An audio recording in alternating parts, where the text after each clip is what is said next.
It's always sunny at Abe Lincoln. Welcome to the JK podcast with your two hosts, Jameson Nichols. And Keegan Faulconer. Today, we will overview the recent Powder Puff games here at the Fieldhouse and over at the WIC, reminisce on the Abraham Lincoln 2023 football season, and hear a few words from our sponsors. Let's kick off into today's podcast. Well, Keegan, you're one of the coaches for the girls' Powder Puff football game. Let's hear some of your thoughts. Honestly, the game was really fun. It was fun to coach both the two games that we did play. The first game we played against the freshmen, and we pulled off the win in that one. That really showed how we would play as a team, and I'm very happy with how we played the first game. Second game was really good. We played the seniors. We did end in a loss, but I like to blame that on the refs. They don't need to know that I'm doing that, though. It was a close score, wasn't it? It was a very close. Yeah. We lost by 1 point. 1 point. 1 point. Was it like what, 21 to 21? Or I think it was 22 to 21, I believe. Okay. It was really close, but unfortunate loss. I think that every team that participated in the football Powder Puff really did good. Yeah. You know, they were all organized. You could tell that they put a lot of thought into it. So It was really fun to see everybody participating and having a good time there. How do you think it was you? I know it was you, Dan, and was it Etienne? Yeah. Yep, it was me, Daniel Sharp, and Etienne Higgins that coached. We all took a big part in it. You know, E was, as he's the head quarterback of our football team, he called the plays and stuff. He kind of had a lot of fun doing that. But me and Daniel, we kind of cooked him up in the kitchen and lobbed him up to him for dunks on that. So it was pretty clean to do, you know. All right. Well, how do you think you and your team could improve for the 2024 game? Because I know you want to be a coach again next year. Yeah, me, Daniel Sharp, and Etienne Higgins, we all want to coach again. I do believe that we kind of started practicing for it on the day before the game. Mm-hmm. So we definitely could have practiced a little bit more than that. I do know, it's Powder Puff. It's not some tournament we can win money, so it's not that big of a deal, but I do believe maybe a week before we could throw in some practices, get a little bit more in. Yeah, it was fun to do, though. I do believe that we could throw in a little bit more practices, but overall we tried our hardest, and that's what matters. So no change in that. And it was fun to watch. It was. So, and that's, it was a really fun game to watch. I was not at the volleyball game, but how was that? I was there. I didn't play in it. I didn't participate, but it was fun to watch. Everybody was super high energy. I know that the junior side of the cheering section, we all kind of cheered for the freshmen when seniors and freshmen played. But it was almost like it was a real volleyball or football or basketball game. We had chants going, we can't hear you, all that going on. So it was really fun to take part in that too. Yeah. Well, I mean, it was definitely a very close game, the football game with the juniors and the seniors. Speaking about football, it looks like our season came to a screeching halt this year, ending in a horrible, horrible defeat by Waukee. What are some core memories that you remember, and what do you think can be improved for next year? As if you look at it from a fan base, you're sitting in the stands and you're watching us play. It really doesn't look like we're a good football team, and I can see the point that people see that.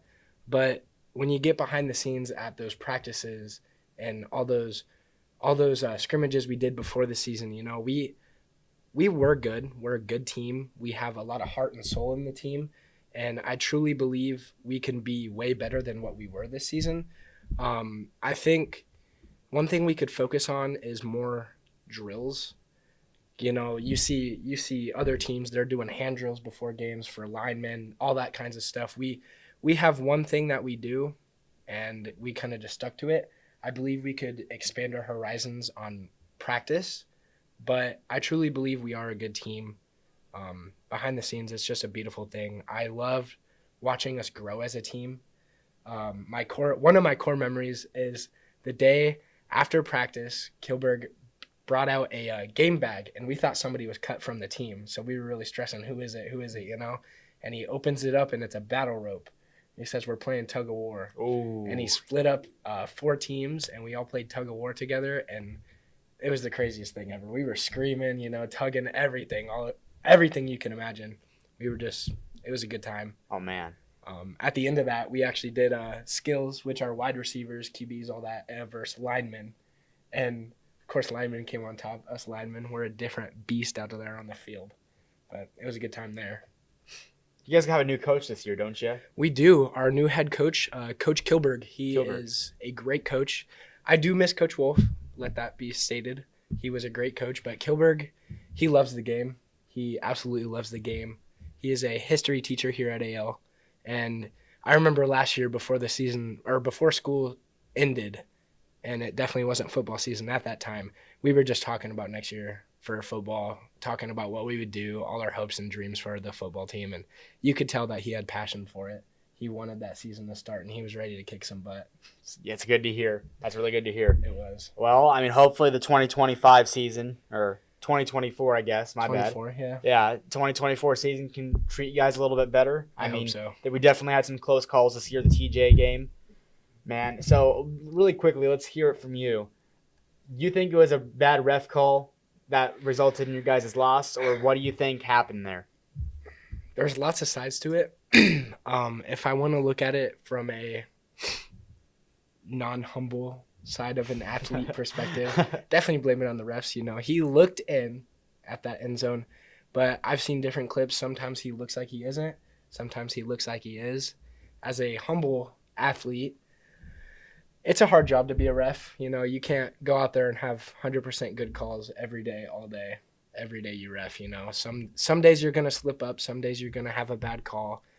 At the end of the day, we should have beat them by a lot more. It shouldn't have come down to that single touchdown to win the game.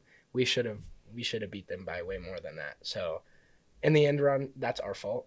Even if, we think that the ref could have changed the outcome of that game, we should have beat them by a lot. So that's our fault.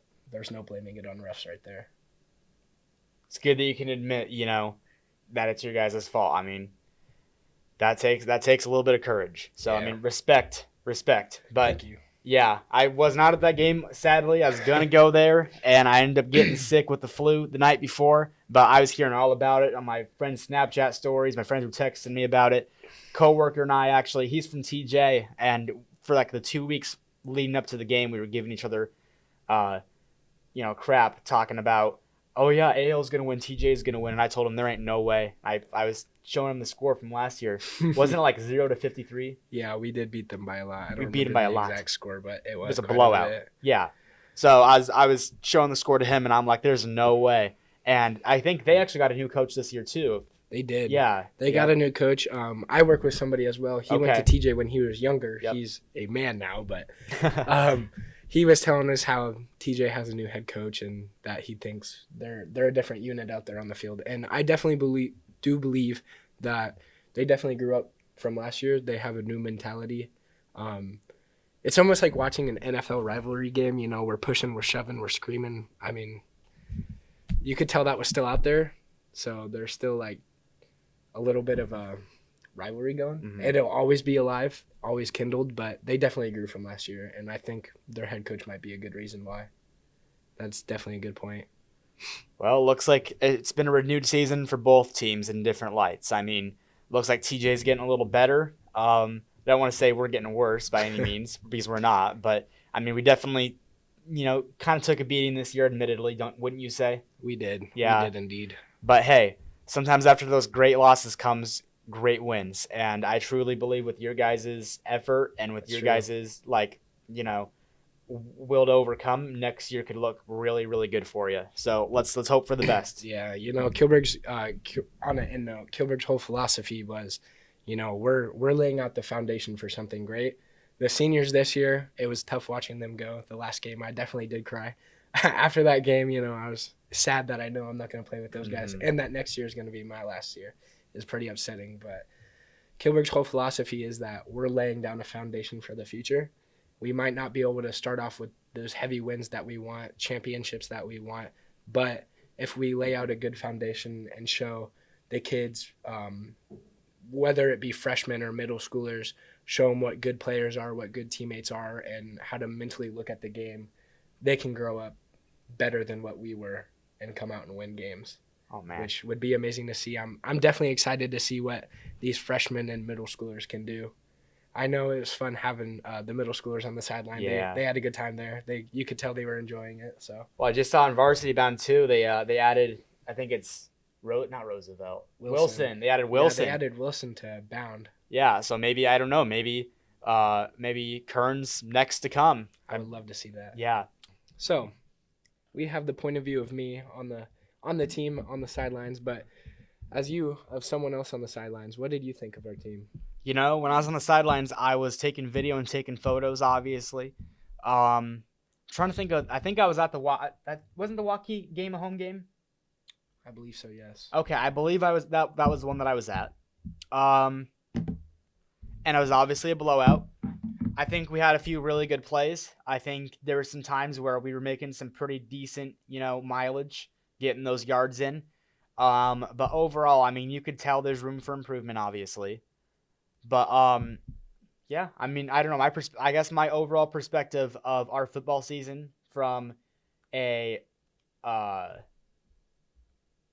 viewer's standpoint, I guess you could say, a spectator standpoint, is, yeah, there's definitely room for improvement. There's definitely areas that we could try to exceed in more. I think defensively, we are doing much better than we are offensively. We have a pretty good defense. But I think we really just need to work on getting the offense game up a little bit and getting even more yards in, getting those touchdowns, and just getting some good plays in. All right, thank you. Quick side note, I do want to add on this. I know I've heard a lot of hate in a way on our quarterback, Etienne Higgins. A lot comes from how he throws picks and interceptions and just overthrows the ball and all that, and sometimes makes bad decisions. But you have to realize this is only his second year playing quarterback. He's never done it before. And obviously, quarterback's not an easy position. Some could argue that it is, but I like to see you pad up and go out there and try and do what he does. Amen. It's a good point that needs to be brought up more. I don't like the talk that gets talked about him. He's my teammate. For his second year, he's doing a good job, I'd say. Exactly. Yes. For it only being his second year, thrown into varsity, he didn't even do freshman. It was instantly varsity. So you're playing the best, or technically the best in high school that you can go up against. That's crazy. And as good as he's doing, I'm proud of him. I think he is a great quarterback, and he can be even better than what he is. I mean, he's going on college visits and all that, and he's going to be great. He's an awesome athlete, and I can't wait to see what he does in his future. Oh yeah, I'm excited to see what next year looks like. I won't even be here, but I'll be making sure to look at AL media and stuff to see what's next. So right on. Yes, sir. All right. Well, thank you for talking with me on this podcast today. It's been a great episode. Let's hear some words from our sponsors really quickly. Looking for high quality, low cost senior photos? Look no further than JN Media. Ran by Abraham Lincoln High School senior Jamison Nichols, JN Media covers a wide variety of subjects ranging from portrait photography to railroad photography and even media and video production. To learn more about JN Media, visit www.jnmedia.photography or go to @JamisonNicholsMedia on Instagram. This podcast is made possible by AL Echoes, Lincoln Pride Television, and Crimson and Blue Yearbook, ran by the broadcasting staff of Abraham Lincoln High School. To see further journalistic content, go to Lincoln Pride Television on YouTube or alechoes.com and order a yearbook at jostens.com. Thank you.